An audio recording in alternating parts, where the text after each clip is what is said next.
ओम नमः शिवाय।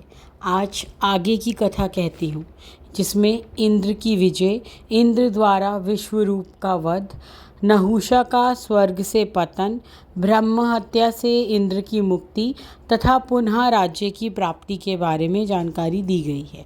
देवताओं और असुरों के युद्ध में इंद्र ने दैत्यों का भयंकर संहार किया। वे दैत्यों के लिए काल रूप हो गए। इंद्र को रोकने के लिए नारद जी वहाँ पधारे और वहाँ असुरों के योद्धा अब मारे जा चुके थे। वह भयभीत सैनिक की हत्या करना ब्रह्म हत्या के समान है, इसलिए तुम्हें कभी भी भयभीत प्राणी की हत्या नहीं करनी चाहिए। तथा इंद्र अब स्वर्गलोक में वापस आ गए। देवलोक में बड़ा उत्सव हुआ। पाताल लोक का राजा बलि वे कई बड़े बड़े असुर अब प्राण त्याग चुके थे। शुक्राचार्य तपस्या में होने के कारण युद्ध में उपस्थित नहीं थे। जीवित बचे दैत्य उनके पास गए। वे युद्ध का सारा वृतांत कह सुनाया। शुक्राचार्य क्रोधित हो उठे। वह युद्ध स्थल जाकर मृत संजीवनी विद्या से असुरों को पुनः जीवित कर दिया। बलि सहित सारे असुर पाताल लोक लौट आए। वहीं ऋषियों ने पूछा कि इंद्र ने तो गुरु की अवहेलना की थी और उन्हें शासन छोड़ना पड़ा था, तो वे वापस शासन पर कैसे बैठे। लोमश जी बोले, बृहस्पति देव के बिना ही इंद्र ने काल तक शासन किया। विश्वरूप जी इंद्र के पुरोहित थे और उनके 3 मस्तक थे। वे यज्ञ पूजन में देवताओं, असुरों और मनुष्यों को भी तृप्त करते थे। जल्द ही ये बात इंद्र को पता चल गई। अब हमारे पुरोहित होकर वो दूसरों को फल देते हैं। दैत्यों का कार्य सिद्ध करने के लिए उन्हें भी भोग देते हैं।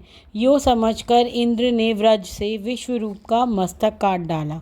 इस पर इंद्र पर ब्रह्म हत्या का अपराध चढ़ गया। अब इस हत्या से मुक्ति पाने के लिए एक ही उपाय था, भगवान विष्णु के नामों का कीर्तन, जिससे बुद्धि भव्यमय हो जाती। जल्द ही धुएं के समान रंग वाली ब्रह्म हत्या इंद्र को निगल जाने के लिए उनके पास आई। उसे देखकर वे वहाँ से भागे और वो भी उनका पीछा करने लगी। उनके खड़े होने पर वह भी खड़ी हो जाती। परछाई की भांति इंद्र के पीछे पड़ी थी। अब इंद्र पानी में कूद पड़े। वहाँ उनके 300 वर्ष पूरे हुए, किंतु उस समय स्वर्गलोक में अराजकता छा गई। तीनों लोक विपत्तिग्रस्त हो गए। इंद्र ने जो पाप किया था उसके कारण संपूर्ण जगत पीड़ित हो पड़ा। और चाहे स्वर्ग लोक हो, पृथ्वी लोक हो या मृत्यु लोक हो, तीनों लोगों में दैत्यों की कारण हाहाकार छा गई। सब लोग इस बात से परेशान थे कि इंद्र को वापस कैसे लाया जाए, वह कैसे देवता इस पर पुनः विजय प्राप्त कर सके। तो आज के भाग में केवल इतना ही। आज की कथा को यही समाप्त करके आपसे आज्ञा चाहूँगी। वीडियो लंबा ना हो इसलिए इससे आगे की कथा में कल पुनः 4 बजे हमारे साथ जुड़ें। वह चैनल को सब्सक्राइब करें एंड हमारे वीडियो को शेयर करें। ओम नमः शिवाय।